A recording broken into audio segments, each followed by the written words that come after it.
तो कैसे हैं आप लोग? आज हम लोग बात करने वाले जो अपना अभी सेंटअप एग्जाम हुआ था, ठीक है, उसके क्वेश्चंस की। इसमें लगभग मान के चलो आप 60 क्वेश्चन के आसपास आपके डायरेक्ट प्रीवियस ईयर के क्वेश्चंस पूछे गए। इसलिए आपको हम बार बार बोलते हैं, हर एक वीडियो में बोलते हैं कि पीवाईक्यू को कंपलसरी बनाइए। 2009 से लेकर 2023 तक के यदि आप क्वेश्चंस बना डालते हैं तो ये निश्चिंत रहिए कि अच्छे मार्क्स आप लेके आओगे, ठीक है। 2023 का जो वीडियो अपना आया था, जो क्वेश्चन पेपर आया था, उसमें भी आपको हमने दिखाया था कि भैया 100+ मार्क्स के आपके पीवाईक्यू से पूछे गए थे। जो बनाने आपको कितने थे? 70 थे। इसमें भी ऑब्जेक्टिव वही बात करें, इसमें अप्रॉक्स 60 क्वेश्चंस पीवाईक्यू के जो आपको दिखेंगे, अभी सारे के सारे दिखेंगे। चलिए शुरू करते हैं फटाफट। अब चूंकि ये ऑलरेडी आप कर चुके हो तो स्वाभाविक सी बात है आप हमसे पहले जवाब दोगे, ठीक है। चलिए शुरू करते हैं। पहला क्वेश्चन कह रहा है विच of the following relation is correct. 2021 में पूछा, 22 में पूछा और सेंटअप एग्जाम 2023 में पूछा, तो आंसर तो बनता है आपका, दीजिए। तो क्या होता है अपना electric field equals to F/Q, पहला का A। दूसरा SI unit of electric flux is, electric flux का SI यूनिट क्या होता है बताइए। ऐसे अपन निकाल सकते हैं electric flux phi is equals to EA cos theta, और इलेक्ट्रिक फील्ड क्या होता है dV/dr इंटू एरिया का metre square into cos theta का 1, तो वोल्ट पर मीटर इंटू मीटर स्क्वायर, मतलब ये कट गया तो वोल्ट मीटर। तो जिनका भी आंसर है वोल्ट मीटर करेक्ट है। 2000 दूसरा क्वेश्चन का C। तीसरा विच of the following value of n is not possible in this relation, इस रिलेशन में Q इक्वल्स टू N के अंदर कौन सा पॉसिबल नहीं। ऑलरेडी ये पूछा हुआ 2021 के अंदर, कौन सा होगा 4.2, क्योंकि हमेशा ये क्या होना चाहिए, इंटीजर ही होना चाहिए, ठीक है। मतलब 4.2, 1.2, 8.9 ऐसा कुछ नहीं होगा कभी भी। चलिए तीसरा का C। चौथे की बात करें विच of the following is correct for resistivity of a material. 2021 में पूछा है, रेसिस्टेंस का अपने को पता है, यहाँ रेसिस्टिविटी का पूछ रहा है, आर इक्वल रो L/A, तो रो इक्वल्स टू क्या हो जाएगा RA/L, तो RA/L, RA/L। एकदम फटाक फटाक आपको पहले देना है। 4 का C। चलिए 5 का when a body charge then its mass, ये भी क्वेश्चन पूछ चुका है। कब पूछा है? 2018 में पूछा है। जिन्होंने किया होगा क्वेश्चन बैंक, उनसे तो पक्का पक्का बनने वाला है। यदि किसी बॉडी को चार्ज करते हैं तो उसका मास इंक्रीज भी करता है, डिक्रीज भी करता है। यदि बॉडी पॉजिटिव चार्ज है तो मास डिक्रीज करेगा, यदि बॉडी नेगेटिव चार्ज है तो मास क्या करेगा, इंक्रीज करेगा। तो आंसर क्या हो जाएगा D। 6 the quantum of electric charge in ESU, ठीक है। ESU में आपको इलेक्ट्रिक चार्ज का क्वांटम मतलब मिनिमम चार्ज जो होता है किसी भी मटेरियल के ऊपर, वो कितना होता है 1 इलेक्ट्रॉन के चार्ज के बराबर, तो उसका ESU में वैल्यू बताना है, ठीक है। ये भी आपको क्वेश्चन पूछा है, कब पूछा 2010 में, और वो क्या होता है अपना 2.99 इंटू नहीं 4.78 इंटू 10⁻⁻10। अब कैसे इसको निकालते हैं, 1 कूलम इज इक्वल टू होता है 3 इंटू 10⁻9 स्टेट कूलम। तो अपने को कितना चाहिए 1.6 इंटू 10⁻⁻19 कूलम का चाहिए, क्योंकि मिनिमम अमाउंट किसी भी के पास हो सकता है वो इतना हो सकता है। तो इसके लिए क्या करना पड़ेगा, इसको इसके साथ के लिए कितना होगा, तो 3 इंटू 10⁻9 इंटू 1.6 इंटू 10⁻⁻19, ऑलरेडी ये सब बता चुके हैं। 4.8 इंटू 10⁻⁻10 स्टेट कूलम या ESU बोलो, तो 4.8 या 4.78 इंटू 10⁻⁻10 स्टेट कूलम या ESU, ऑलरेडी ये क्वेश्चन बैंक में है।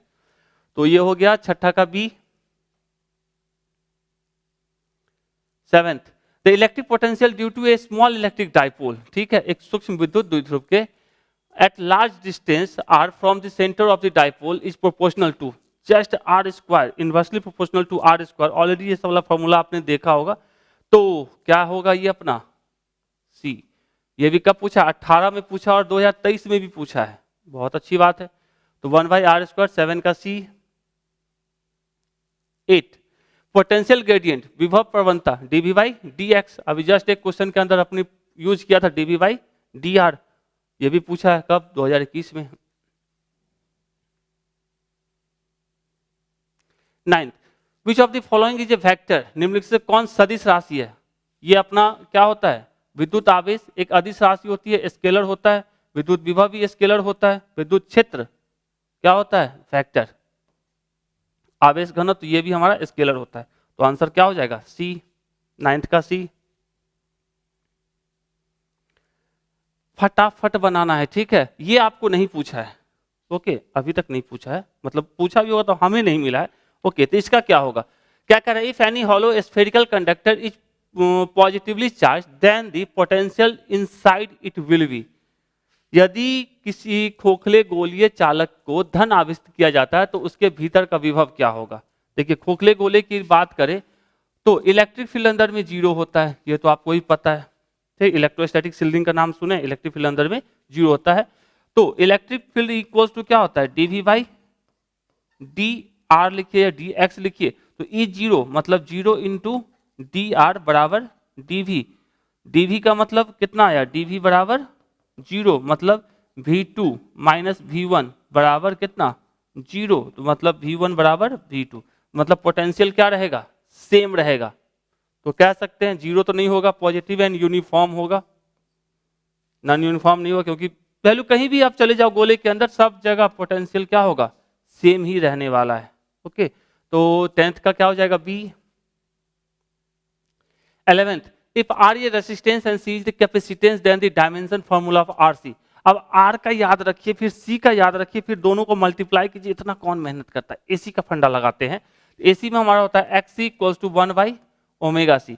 XC मतलब रेसिस्टेंस, तो R और C इस साइड आ जाएगा तो C 1 बाई ओमेगा। ओमेगा क्या होता है? पर सेकेंड। ये ऊपर जाएगा तो सेकेंड, इसका लिख सकते हैं M0 L0 T, तो M0 L0 T। ये भी पूछा है कब? 9 में पूछा और 22 में पूछा है, हमसे पहले बनना चाहिए ना। 11 हो गया। 12, क्या two capacitor this are connected in series and potential difference of इतना, ठीक है, V is applied across it, the potential difference across 2 microfarad. इतना दो संधारित्र है जो श्रेणी क्रम में जोड़ा गया है, उनके बीच इतना का वोल्ट का विभवांतर आरोपित किया गया है। ये भी कब पूछा है? 2018 में पूछा है। इसलिए कहते हैं बार बार यदि चल रहा है इस पर थोड़ा लाइक तो बनता है ना, देते चलिए लाइक। तो दो कैपेसिटर दिया है, कैसे जुड़े हुए हैं? सीरीज में। सीरीज का सी इक्विवेलेंट का फॉर्मूला क्या होता है? 1/C1 plus 1/C2। तो 1/C इक्विवेलेंट बराबर 1/C1 मतलब 1/2 प्लस 1/4। ये हो जाएगा 4 2 प्लस 1। तो C इक्विवेलेंट बराबर क्या हो जाएगा? 4/3 माइक्रोफेराड। पता है होता है। तो C इक्वल्स टू क्या होता है? Q/V जानते हैं। तो Q बराबर क्या हो जाएगा? C into V। देखिए अब चूंकि ये सीरीज में जुड़ा हुआ है, ठीक है, किस क्रम में? श्रेणी क्रम में जुड़ा हुआ है ये, तो इसमें जितना चार्ज आएगा वही चार्ज यहां भी होगा, वही चार्ज यहां भी होगा। ऐसा यहाँ स्मॉल q लिखिए, मतलब स्मॉल q ही लिखिए, ठीक। तो C सब के लिए, दोनों कैपेसिटर के लिए सेम होगा। तो यहाँ C इक्वल टू क्या हो जाएगा? Q दोनों कैपेसिटर के लिए सेम होगा, चाहिए C1 और ये हमारा C2। तो Q बराबर क्या हो जाएगा? C की वैल्यू कितनी आई है? 4/3 इंटू V की वैल्यू कितनी दी गई है? 1200। 1200, इसको काटेंगे तो हो जाएगा 400, तो 1600 माइक्रो कूलम। ठीक है यहां तक? ओके। अब पूछ रहा है कि भैया बताइए C2 वाले में जो अपना कौन सा है 2 माइक्रोफेराड वाला जो अपना कैपेसिटर, उससे कितना क्या होगा भैया? उसके पोटेंशियल डिफरेंस अक्रॉस 2 माइक्रोफेराड। तो अब यही same formula C equals to Q/V। तो V बराबर क्या होगा? Q/C। Q की वैल्यू अपन निकाल लिए 1600 माइक्रो कूलम, और C की वैल्यू कितनी है भैया? कितनी कितनी? 2 माइक्रोफेराड। 2 माइक्रोफेराड। माइक्रो से माइक्रो साफ, तो ये बच गया 800, और वोल्टेज है तो volt, coulomb per farad volt, तो 800 वोल्ट। तो थोड़ा सा स्पीड इसलिए है क्योंकि ऑलरेडी ये सारे क्वेश्चंस आपके प्रीवियस ईयर के वीडियो में है, तो जाके देखिए कंपलसरी, क्योंकि क्वेश्चंस तो वहीं से रहने हैं, ठीक है। चलिए 13 कह रहा है resistance of an ideal ammeter. ये भी पूछा है ना, कब पूछा है? 22 में और 19 से पूछा है। जिस समय हमने ये बताया था, बोला था एमीटर, चूंकि ए पहले आता है अल्फाबेट में, तो A0 भी पहले आता है, तो एमीटर के लिए 0 होता है और वोल्ट मीटर के लिए इनफाइनाइट होता है। तो 0 एमीटर के लिए क्या होता है 0 और वोल्ट मीटर के लिए इनफाइनाइट। 13 का A। 14 unit of surface charge density, ये भी पूछा है, कब पूछा है, मॉडल सेट 2022 के अंदर, और इससे रिलेटेड आपको ऑलरेडी पहले ही पूछ चुका है कि सरफेस चार्ज डेंसिटी क्या होता है, वो भी प्रीवियस ईयर में, उसको यहाँ पे नहीं रखे हैं लेकिन पूछे हुए हैं, तो मतलब ये भी क्वेश्चन आप मान के चल सकते हो पूछा हुआ है। तो सरफेस चार्ज डेंसिटी क्या होता है, चार्ज बाय सरफेस एरिया मतलब मीटर स्क्वायर, मतलब कूलम्ब पर मीटर स्क्वायर। तो इस क्वेश्चन में तो बहुत प्यारा सा चीज लिखा था, यहाँ अपने जो कैपिटल सी लिखा है, आपके क्वेश्चन पेपर के अंदर स्मॉल सी लिखा हुआ था, तो भैया स्मॉल सी नहीं होता है, स्मॉल का मतलब होता है सेंटी, ओके, कैपिटल का सी का मतलब होता है कूलम्ब, तो थोड़ा सा सुधारेंगे तो ये हमारा होगा कूलम्ब मीटर स्क्वायर। तो 14 का answer C. 15 power of electric circuit is, विद्युत परिपथ की शक्ति क्या होती है, आई स्क्वायर आर, इसको लिखा जा सकता है, या इसको आप लिख सकते हो V by R, V square by R, तो वी स्क्वायर बाई आर। कब पूछा, 15, 16, 19, 21, खूब सारा पूछा है, बहुत अच्छा। 15 का डी। चलिए 16 व्हीटस्टोन ब्रिज का व्यवहार किया जाता है, Wheatstone bridge is used to measure, resistance measure करने के लिए, सिंपल सा है, पढ़ पढ़ के तो थक गए क्या।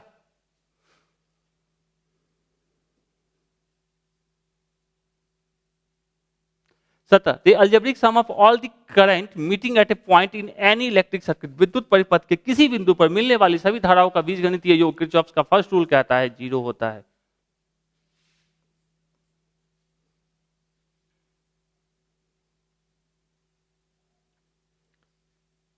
Tangent galvanometer is maximum sensitive when its deflection angle is, tangent galvanometer अधिकतम सुग्राही होता है जब विक्षेपण कोण होता है। ऑलरेडी ये भी क्वेश्चन पूछा है 2 मार्क्स के अंदर, कब पूछा है 2017 के अंदर, पूरा डेरिवेशन करके वहां आपको बताएं कैसे होता है, और इसकी वैल्यू कितनी होती है 45 डिग्री, मतलब पाई बाई 4। 18 का D.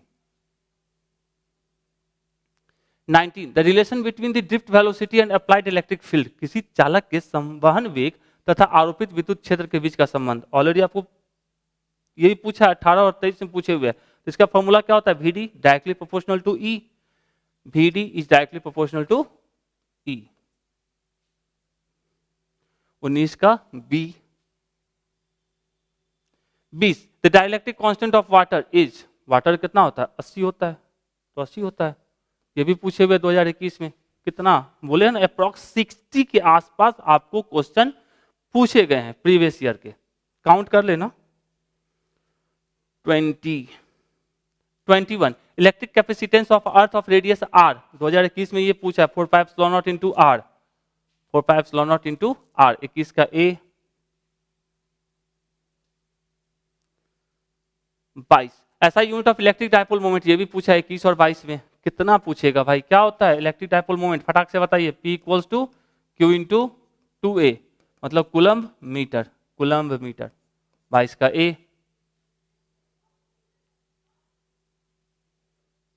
23 the potential energy of an electric dipole is maximum when it is make an angle theta with the direction of dipolar electric field, ठीक है, where the value of theta is, theta की value क्या होगी जब कहानी किसकी होगी,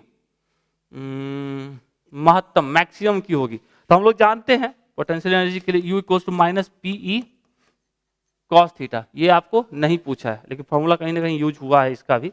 तो अब इसकी मैक्सिमम वैल्यू कब होगी, जब ये ऐसा वैल्यू दे जब ये पूरे को प्लस कर दे, मतलब इसकी मैक्सिमम वैल्यू की बात करें तो वो PE के बराबर होगा। तो कॉस थीटा कितना होना चाहिए -1, और कॉस -1 कब होता है, 0 पे +1 होता है, 180 पे -1 होता है, तो पाई 180 पे -1 होता है ना, तो यहाँ पे -1 जाएगा तो क्या हो जाएगा, प्लस P हो जाएगा, तो मैक्सिमम वैल्यू हो जाएगी, तो 180। 23 का B।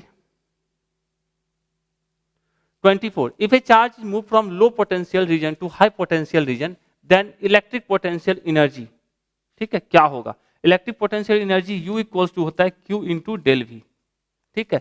यदि हमारा डेल V का मतलब क्या, V2 माइनस V1, ठीक बात। तो V2 हाई पे गया है, मतलब V2 की वैल्यू बड़ी और V1 की वैल्यू छोटी, मतलब V2 माइनस V1 पॉजिटिव होगा, मतलब U की वैल्यू भी क्या होगी, पॉजिटिव, मतलब बढ़ेगी। ठीक है, तो बढ़ेगी मतलब इंक्रीज करेगी, तो 24 का B। If plus Q charge placed inside any spherical surface, then total flux coming out from whole surface. किसी गोलीय पृष्ठ के अंदर प्लस क्यू आवेश रख दिया जाए तो संपूर्ण पृष्ठ से निकलने वाले विद्युत फ्लक्स कितना होगा? 2019 तो कितना होता है? क्यू बाय एप्सिलॉन नॉट होता है। फाई की वैल्यू पता ही है।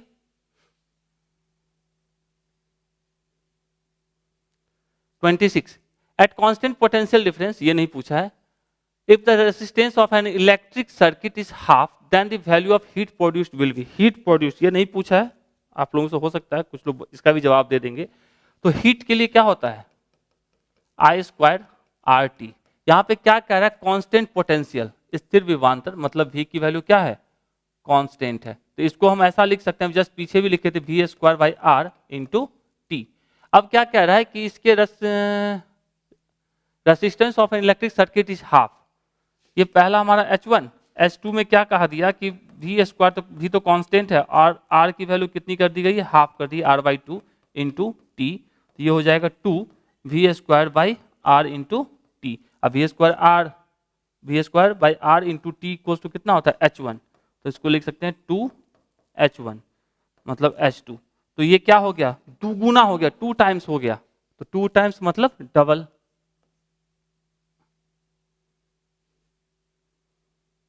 नेक्स्ट हमारा कह रहा है wave front due to a point source at infinite distance from the source. Already ये क्वेश्चन आपको पूछा जा चुका है। ये हमारा इनफाइनाइट डिस्टेंस की बात करें तो ये अपने साइड ऐसा कुछ बनाता है, तो इसका कैसा? गोलाकार होता है। ऑलरेडी कब पूछा गया है? 2019 में। डिटेल में इस पे हम लोग बात भी कर चुके हैं। 27 का क्या हो जाएगा? बी। 28 की बात करें, angle of minimum deviation of the thin prism of refractive index mu and angle of prism A. Mu अपवर्तनांक तथा ए प्रिज्म कोण वाले पतले प्रिज्म का न्यूनतम विचलन कोण क्या होता है? ए म्यू माइनस 1, ए म्यू माइनस 1। तो 28 का बी। बताते जाइए फटाफट, क्योंकि सारा क्वेश्चन ये भी आपको 2019 से पूछा हुआ है। क्या बोला है? Torque tau experienced by the current loop of magnetic moment M placed in magnetic field B. ये क्या होता है? एम क्रॉस बी होता है, पता ही है। तो 29 का बी। चलिए 30 Boolean expression for NAND gate, already पूछा हुआ, तो इतने साल पूछा, 15, 16, 17, 19। तो ये हमारा क्या होता है? नैंड गेट के लिए हमारा क्या होता है? ए डॉट पी, मतलब 30 का A. 31 light on its colour due to its wavelength and frequency. याद रखना है, अलग अलग फ्रीक्वेंसी के लिए अलग अलग कलर्स होते हैं। तो यहाँ पे वेवलेंथ तो है नहीं, फ्रीक्वेंसी। 31 का सी। 32 equivalent focal length of 2 lenses in contact having power इतना इतना। अब दो, ये भी आपको कब पूछा? 2019 से पूछ चुका है। चलिए इक्विवेलेंट फोकल लेंथ निकालने के लिए पहले हम पावर दिया है, तो P इक्वल्स टू कितना होता है? P1 plus P2। तो P1 की वैल्यू -15D प्लस 5D, मतलब कितना हो जाएगा? -10D। और फोकल लेंथ क्या होता है? 1/P, तो मतलब लिख सकते हैं 1/-10 किसमें? मीटर में। और यदि हम बोलेंगे तो 100/-10 सेंटीमीटर में बोल सकते हैं। तो ये कितना हो जाएगा? -10 सेंटीमीटर, -10 सेंटीमीटर। ये भी क्वेश्चन पूछा हुआ था 2019 के अंदर, मतलब सब तो पूछा ही हुआ है। 32 का ए। 33 with the rise in temperature resistivity of the semiconductor. ये भी आपको पूछा है 15 और 19 के अंदर। याद होगा मेटल के लिए जो अल्फा की वैल्यू होती है वो पॉजिटिव होता है, मतलब टेम्परेचर के बढ़ने से रेसिस्टेंस बढ़ता है या रेसिस्टिविटी बढ़ती है।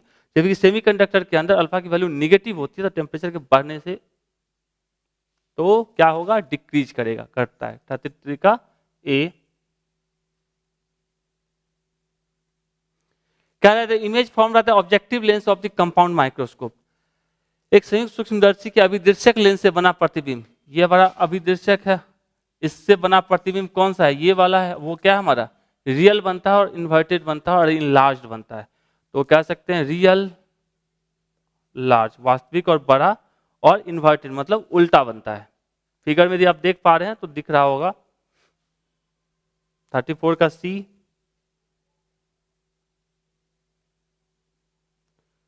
चलिए, a convex lens is dipped in a liquid whose refractive index is equals to the refractive index of the material of the lens, then ये भी पूछा हुआ है 2010 और 18 में। तो सिंपल सा क्या पूछ रहा है, देन फोकल लेंथ अपन को पता है 1/f इज इक्वल्स टू, लिखा है ये फॉर्मूला याद होगा, μ2/μ1 माइनस 1/r1 माइनस 1/r2। μ2 और μ1 क्या कह रहा है कि जिस मटेरियल का convex lens is dipped in a liquid whose refractive index is equals to the refractive of the material, मतलब μ2 भी वही है जो μ1 है, मतलब ये हो जाएगा दोनों सेम है, तो मतलब 1 माइनस 1 1/r1 माइनस 1/r2। तो 1 माइनस 1 मतलब 0, तो 1/f की वैल्यू 0, तो f बराबर क्या हो जाएगा 1/0 मतलब इनफाइनाइट, तो become infinite. 36 the earth magnetic field BH if the frequency of oscillation of the magnetic needle is n, then अपने को टाइम पीरियड का फॉर्मूला पता है, यदि फ्रीक्वेंसी का इसका लिखते तो क्या लिखते, फ्रीक्वेंसी इक्वल्स टू क्या होता है 1 टाइम पीरियड बराबर 1/2 पाई रूट अंडर MBH। तो यहाँ से यदि फ्रीक्वेंसी, चलो n से लिखा है यहाँ पे, तो n से आप दोनों साइड स्क्वायर करोगे तो क्या लिख सकते हो n स्क्वायर, डायरेक्टली पर ये कांस्टेंट है, बात खत्म, इसका स्क्वायर हट जाएगा तो क्या लिख सकते हैं BH। तो n square is directly proportional to BH, square हट जाएगा, m को भी हटा देते हैं, तो n square is directly proportional to BH। ये भी 2022 में पूछ ही चुका है। तो 36 का B। 37 the magnifying power of astronomical telescope for normal adjustment, already ये कब पूछा 2022 से पूछा, और ये कितना होता है, तो 37 का B। 38 the solar spectrum is a continuous spectrum, sometime आपको लिखा था लाइन स्पेक्ट्रम में लिखा था, तो मोस्ट ऑफ केसेस में continuous spectrum and line spectrum दोनों यूज करते हैं, तो अपन लोग कंटिन्यूअस स्पेक्ट्रम यूज करेंगे क्योंकि मैक्सिमम बुक आपको वही कहता है। 38 का A। 39 the time in which the radioactive substance become half of its initial amount, already पूछ चुका है, कब पूछा 17 में 19 से पूछा, उसको हाफ लाइफ टाइम पीरियड कहते हैं।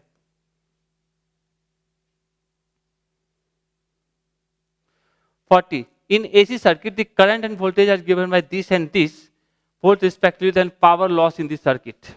ओके, ये भी पूछा हुआ है 2018 के अंदर, तो 2018 के ज्यादा क्वेश्चन नहीं लग रहे हैं क्या। तो चलिए, जिनको आता है वो अपना अच्छी बात है, जिनको नहीं आता है उनके लिए बहुत अच्छी बात है। तो V इक्वल्स टू अपने को दे के रखा है 200 साइन ओमेगा टी, और I इक्वल्स टू दे के रखा है 5 कॉस ओमेगा टी। अब इसको आप लिख सकते हो 5, इसको लिखना चाहे तो ऐसा लिख सकते हैं sine π/2 plus omega t 90 plus theta, sine 90 plus theta equals to cos theta होता है, तो ये हमारा ये बन जाता। इसको और लिखते तो 5 साइन ओमेगा टी प्लस π/2। यहाँ यदि फेज डिफरेंस की बात की जाए वोल्टेज और करंट में, तो फाई की वैल्यू कितनी होगी π/2, और अपने को पता है पावर के लिए फॉर्मूला क्या होता है VRMS IRMS cos फाई। अब फाई की वैल्यू कितनी है π/2, फाई की वैल्यू π/2 मतलब cos π/2, और cos π/2 कितनी होती है 0, तो स्वाभाविक सी बात है ये जब 0 हो गया तो ये पूरा का पूरा टर्म क्या हो जाएगा 0, तो आंसर क्या होगा अपना, किधर है भैया 0। तो 40 का D। 41 चुंबकीय प्रेरण का मात्रक, बहुत सारा ये भी ऑलरेडी पूछा 16 में, वेबर पर मीटर स्क्वायर, टेस्ला, जो भी चाहिए याद करके रखिए, और 1 टेस्ला बराबर कितना गॉस होता है ये तो पक्का वाला याद करके रखिए। तो वेबर पर मीटर स्क्वायर, वेबर पर मीटर स्क्वायर। तो 41 का B। 42 तप्त तार अमीटर मापता है प्रत्यावर्ती धारा की RMS वैल्यू को, तो 42 का C। ये ऑलरेडी पूछे हुए है।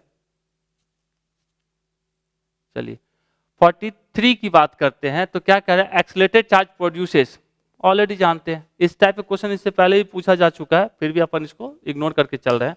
तो इलेक्ट्रोमैग्नेटिक वेव्स, तो 43 का डी। नेक्स्ट हमारा है the energy of electromagnetic radiation is 13.2 kilo electron volt. Okay बात है। This radiation is related to which region, किस रीजन में ये लाई करेगा। तो अपन ने यहाँ पे वेवलेंथ के टर्म में आपको पूरा चार्ट बना के दिए हैं। अब इसको निकाल लेंगे वेवलेंथ और उसके बाद यूज करेंगे भैया कहाँ पड़ता है। तो हम लोग जानते हैं क्या होता है, E equals to H C by lambda, और लेमडा इक्वल्स टू क्या हो जाएगा, एच सी बाई ई। ठीक है, यदि आप एच सी की वैल्यू डाल देते हो और एनर्जी की वैल्यू इलेक्ट्रॉन वोल्ट में डालते हैं तो आपका यही फॉर्मूला बन जाता है 12400 ई इन इलेक्ट्रॉन वोल्ट। तो चलिए, तो 12400 और आपकी एनर्जी दे के रखा है 13.2 इंटू 10 पे पावर किलो के दिया 3। ठीक है, अब इसको आप सॉल्व करोगे तो लगभग ये आ जाता है 0.9। ठीक है, और ये किस में आता है अपना, ये जो आंसर देगा आपको ये एंगस्ट्रम में आंसर देगा, यहाँ लिखे ना लैम्डा इन एंगस्ट्रम। तो 0.9 एंगस्ट्रम मतलब कह सकते हैं 1 एंगस्ट्रम के बराबर अप्रोक्स। तो 1 एंगस्ट्रम किस में आता है, 1 एंगस्ट्रम का मतलब होता है 10 पे पावर -10। तो 10 पे पावर -10 यहाँ है। ठीक है, और ये किस रीजन में पड़ता है, एक्सरे वाले रीजन में पड़ता है, तो कह सकते हैं अपना ये किस में आता है, एक्सरे में आता है। तो ये अभी तक पूछा नहीं है, तो सेंटर एग्जाम का क्वेश्चन है, हो सकता है तो पूछ दे। थोड़ा सा इसको समझ के सिंपल सा E equals to H C by lambda, lambda equals to H C by E. यदि इसको एंगस्ट्रम के टर्म में फॉर्मूले को डिराइव करते हैं, एच और सी की वैल्यू डाल दिए और एनर्जी की वैल्यू इलेक्ट्रॉन वोल्ट में डालते हैं और फाइनल रिजल्ट हमको एंगस्ट्रम में निकालते हैं, ये होता तो क्या होता है, मीटर में होता। तो हमारा 12400 by E in electron volt, सबकी वैल्यू पुट करेंगे 10 पे पावर -10 मीटर अप्रॉक्स, और वो किस में आता है अपना एक्सरे रीजन में आता है। तो 44 का क्या हो जाएगा, बी। चलिए 45, दूर दृष्टि दोष को दूर करने के लिए प्रयुक्त लेंस, दूर दृष्टि दोष के लिए हम लोग यूज करते हैं उत्तल लेंस। ऑलरेडी ये 2018 में पूछा है, तो उत्तल 45 का B. 46, the resolving power of human eye in minute, ये होता है हमारा 1 मिनट। ठीक है, रिजॉल्विंग पावर है आपकी, क्या अच्छा लग रहा है। चलिए, तो 2018 में पूछे हुए ऑलरेडी आपको। 46 का क्या हो जाएगा, A. 47, the number of neutrons in the nucleus of a specimen of atomic number Z and atomic weight A. तो न्यूट्रॉन पूछा जा रहा है, ये भी क्वेश्चन पूछा है 2018 और 22 में। तो अपन जानते हैं atomic mass number is equals to number of proton plus number of neutron. तो अपने को किसके बारे में पूछ रहा है, न्यूट्रॉन की संख्या। तो n इक्वल्स टू क्या लिखा जा सकता है, a माइनस जेड। तो a माइनस जेड डी, 47 का डी। चलिए 48, magnetic dipole moment is a vector quantity. 2018 कुछ ज्यादा नहीं है, चलिए जो भी है। तो साउथ से नॉर्थ की तरफ होता है, तो कह सकते हैं साउथ टू नॉर्थ पोल। 48 का बी।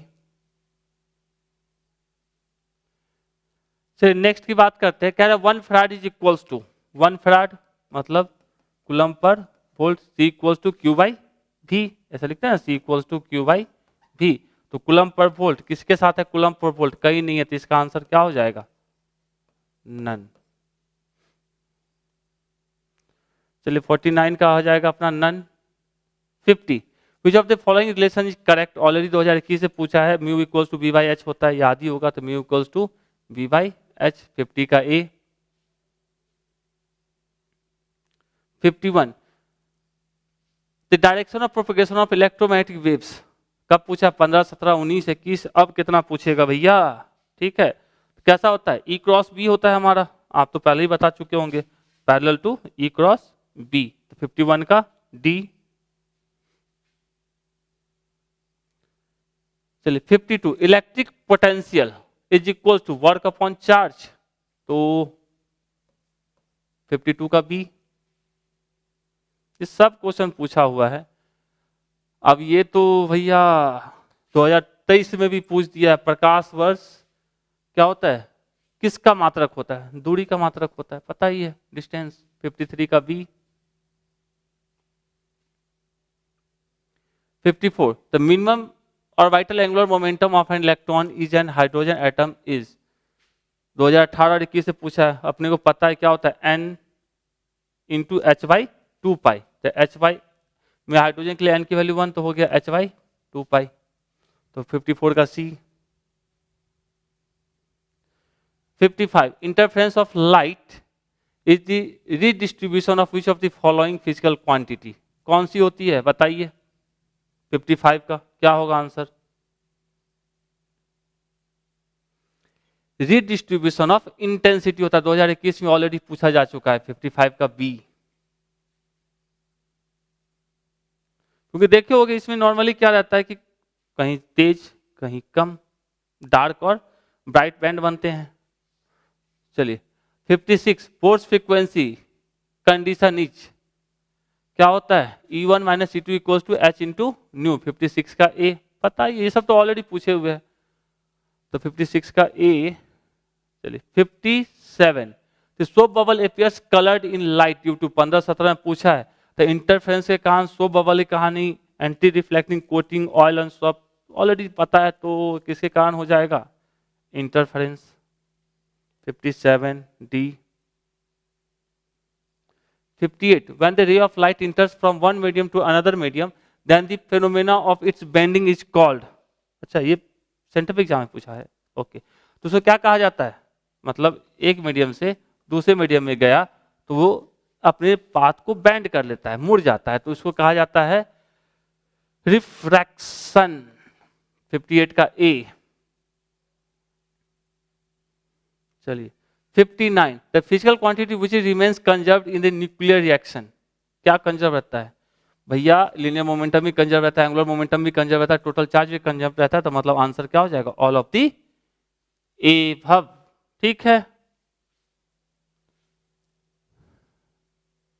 चलिए 60 optical fibre communication is based on which of the following phenomena, already 16 और 18 में पूछा है, सबको पता है TIR, तो TIR।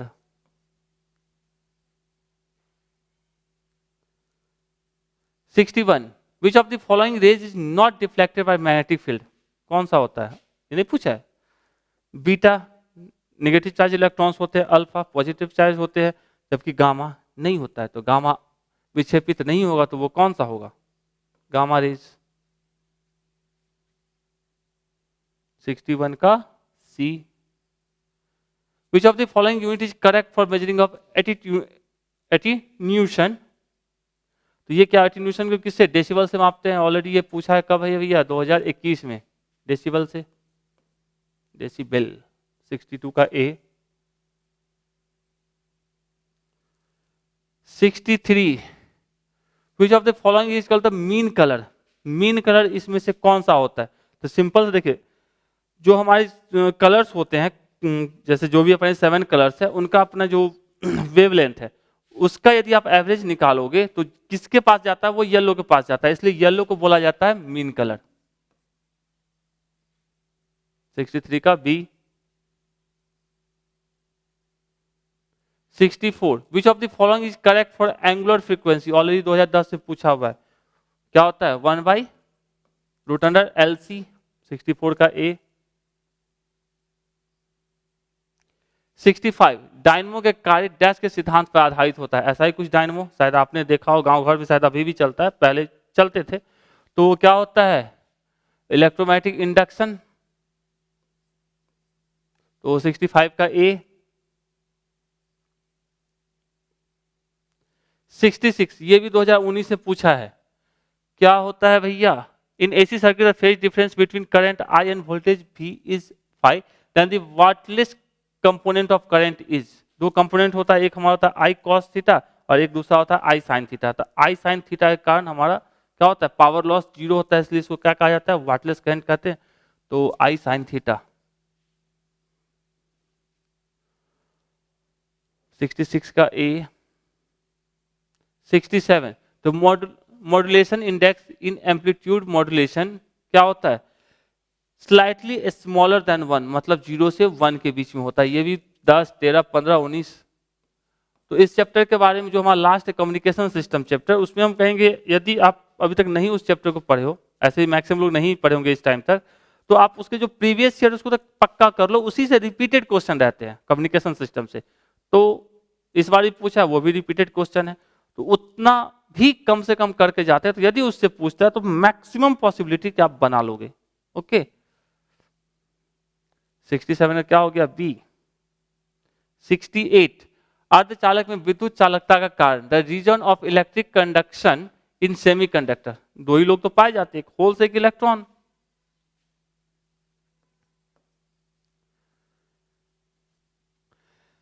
चलिए नेक्स्ट बात कर रहे थे डायमेंशन ऑफ प्लैंक कांस्टेंट। कब पूछा? 2016 और 20 में आपसे पूछा है, सब क्वेश्चन तो पूछ ही लिया, क्या छोड़ा है? अभी जस्ट एक फॉर्मूला यूज किए थे, E equals to H C by lambda. तो H बराबर क्या हो जाएगा? E lambda by C. E का होता है एनर्जी ml2 t माइनस 2, और इसका हो जाएगा लेमडा का L, और C का होता है L t माइनस 1। ये से ये साफ, तो यहाँ क्या हो जाएगा? ml2 t minus 1। ये माइनस 1 वाला ऊपर जाएगा तो इसको हटा देगा, तो ml2 t minus 1 ml2 t minus 1। मतलब फॉर्मूला याद है तो किसी का भी यूनिट ऑफ डायमेंशन आप लिख सकते हैं, क्योंकि वो तो जरूरी है याद करना। तो 69 का B. 70 thermionic emission of any metal is proportional to. ये अभी तक नहीं पूछा है, लास्ट है, मतलब नहीं पूछा है। तो यदि किसी चीज को टेम्परेचर हीट दिया जाता है तो इलेक्ट्रॉन निकलता है, उसको थर्माइनिक इमिशन कहते हैं। वो होता है वो टी स्क्वायर के समानुपाती होता है। ठीक है, जैसे इसको हीट किए फिलामेंट को तो इलेक्ट्रॉन्स निकलने लगे ना। तो फॉर्मूला भी आपके पास है सामने में। Thanks for watching. तो 70 क्वेश्चन ये आपके थे, थोड़ा स्पीड में था क्योंकि मैक्सिमम क्वेश्चंस आपके प्रीवियस ईयर से पूछे गए थे। तो पसंद आया तो अपने दोस्तों के साथ कंपलसरी शेयर कीजिए। अच्छा लगता है यार, ज्यादा लोग देखते हैं, लगता है कि अपन भी कुछ अच्छा पढ़ा है, कुछ कमेंट करते हैं तो और अच्छा लगता है। ठीक है, तो लाइक कमेंट और शेयर कीजिए। धन्यवाद, फिर मिलते हैं नेक्स्ट वीडियो में। थैंक्स।